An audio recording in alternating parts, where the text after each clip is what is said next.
On the Shaka Puu, the bottom is completely flat.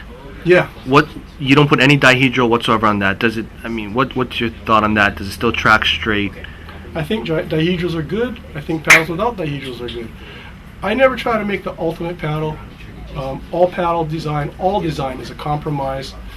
Paddle, the ones we send to Mel, and all of our other product testers, guys like Blaine Chambers and stuff.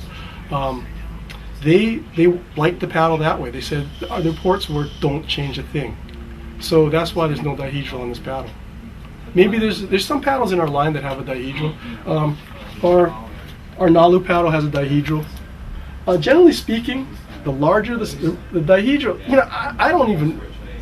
I don't know if it works, to be honest with you, because the dihedral, if you look at the paddle, this doesn't have a dihedral. Oops, sorry about the roof. This one has a dihedral, but it's way up here. Remember, I said the paddle stroke starts down here, so the paddle starts to wander, way down here, and then it gets up here, and this is supposed to stabilize the paddle. Yeah, I don't know if it works or not. My paddle. Sometimes my racers tell me the dihedral works, and I put it in the design. They tell me no need, and it doesn't have it, leave it out. I take a pretty simplistic approach to this stuff. So you're doing a lot of custom paddles then. It's not production and they're going out. Well, you making them yourself? The custom paddles those are the R&D stuff, and that's what I do for a year. And what we do is I do a simpler tooling, something I can do fast and dirty. When I say fast and dirty, that's probably like 100 hours or so to get the mold done. I'm pretty quick at this point because I've done a lot of tools. We usually run it for about a year, see how it goes, do a little market testing, do a lot of feedback from our guys. If it works, we bring it in, we bring it back in, and we do our production tooling, and that is a much more permanent and builds a better part than the custom stuff.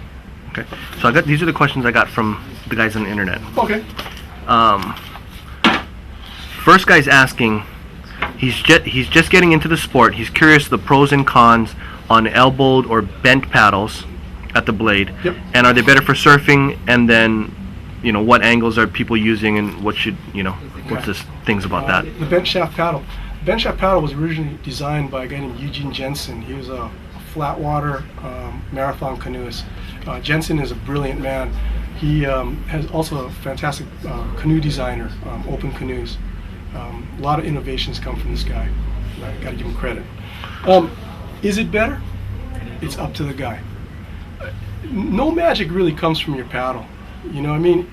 It's really how it feels. I can see the pros and cons of both of the paddles. The angle on the paddle actually is for the mid to the back part of the stroke.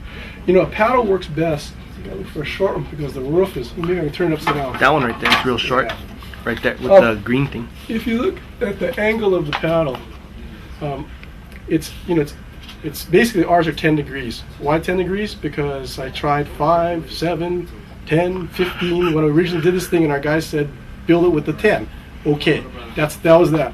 But the paddle, it has most traction when it's standing straight up and down. That's when it has most surface area. As the paddle starts to slant over, this way, or in the case this way, this being totally slanted and having no traction, you can probably visualize that, right? The paddle's less effective. This angle keeps the paddle, as you can see, as it comes back in the stroke, through this back part of the stroke, it keeps it straight up and down longer. Now, on a stand-up, it's questionable if you need it because the shaft is so long, and you can see the angle probably as I stick it out there that probably a straight shaft would work. Why do we build them with the angle? Because that's what we were used to when we first started building these paddles. Laird's original one was a 5-degree paddle, but we did these at 10 degrees, and the guys liked them. I try not to, even though I may have some ideas a lot of times, I still trust my product testers a whole lot. They tell me they like something, I'm going to leave it there. We will experiment with straight paddles and things and see where it goes. And like I said, you talk to me again next year at this time, may have a totally different opinion. But use what feels good. There is no right and wrong with paddles. Okay, second guy. The other thing goes, I will say this to you. At least in outrigger paddling, what we do know is the more the paddles is used for steering, the less angle we usually use. So like things like I make for the guys when they surf 4-man canoes in Makaha, no angle at all, 0 degree, versus an outrigger paddle that's going to use for a lot of things 5 degrees. So I don't know. Mel and no one said they had any problem with the 10 degrees that use my stuff, but then again, maybe that's why they're with me. They like my stuff. It may not be the answer to the world. It just might be I only attract people who like what I do. Well, I think it's kind of like everything else, right? You find the thing that fits you, right? Exactly. Yes. And riding style, your weight, your conditions. You know, someone in Oregon probably not going to want the same surfboard as somebody out here in the North Shore. I mean, it's going to be way different.